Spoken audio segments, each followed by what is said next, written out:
ગૌ માતાને રાષ્ટ્રમાતાનો દરજ્જો આપવા માટે આજે અમીરગઢમાં ગૌ ભક્તોનું મહાઅભિયાન રેલી યોજી મામલતદારને આવેદનપત્ર આપવામાં આવ્યું હતું।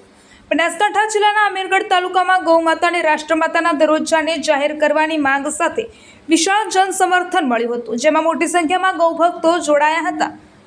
મોટી સંખ્યામાં ગૌ ભક્તોએ એકઠા થઈ અમીરગઢના જાહેર માર્ગો પર રેલી યોજી મામલતદારને આવેદનપત્ર સોંપ્યું હતું અને ઉગ્ર રજૂઆત કરી હતી।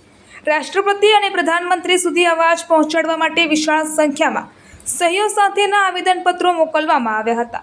અમીરગઢ તાલુકાના આસપાસના ગામોમાંથી ઉમટી પડેલા ગૌપ્રેમીઓએ ગૌ માતાના જયઘોષ સાથે આખા નગરમાં પદયાત્રા યોજી હતી। માત્ર અમીરગઢ જ નહીં પરંતુ સમગ્ર ગુજરાતના તમામ તાલુકા મથકોએ આજે આ મુદ્દે આવેદનપત્રો આપવામાં આવ્યા હતા। આ આંદોલનમાં મોટી સંખ્યામાં સાધુ સંતો જોડાયા હતા અને ગૌ માતાના સન્માન માટે આક્રમક વલણ અપનાવ્યું હતું। સાધુ સંતોએ ભારપૂર્વક જણાવ્યું હતું કે ગૌ માતાએ યોગ્ય દરજ્જો મળશે તો જ સાચા અર્થમાં હિન્દુ રાષ્ટ્ર સાકાર બનશે।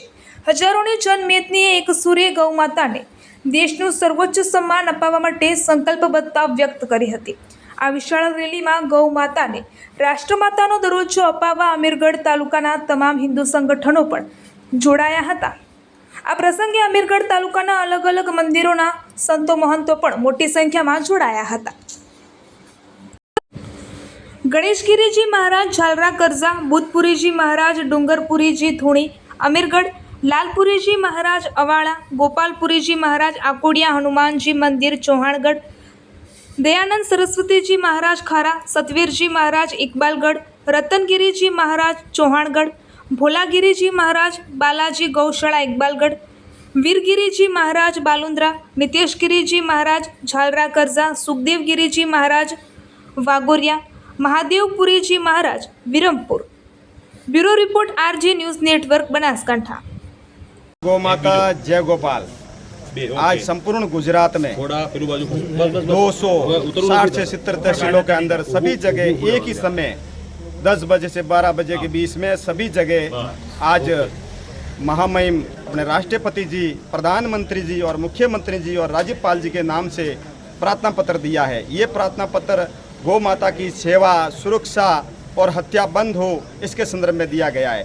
तो नगरजनों ने साथ में साथ दिया है और संत पुरुष साथ में पधारे हैं और सभी ने साथ मिलके और गौ माता की जय जयकार करके और एक धुन के साथ ये प्रार्थना पत्र देने में आया है।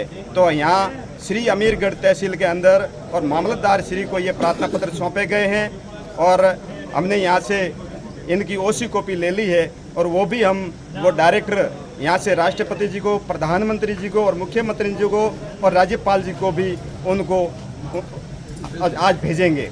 तो ये प्रार्थना पत्र यहाँ सौंपा गया है और सभी जो तहसीलों के अंदर, पूरी गुजरात के अंदर सभी तहसीलों के अंदर एक ही समय में 10 बजे से लेकर 12 बजे के बीच में दिया गया है। संपूर्ण भारत में 27 अप्रैल को दिया गया था जो प्रार्थना पत्र, उसका सिग्नेचर साइन लगभग 5.5 करोड़ है और गुजरात का आज बाकी है। आज कलेक्शन होगा कि ये पूरा काउंटिंग होगा कि कितना संख्या में जो सिग्नेचर हुआ है वो भी।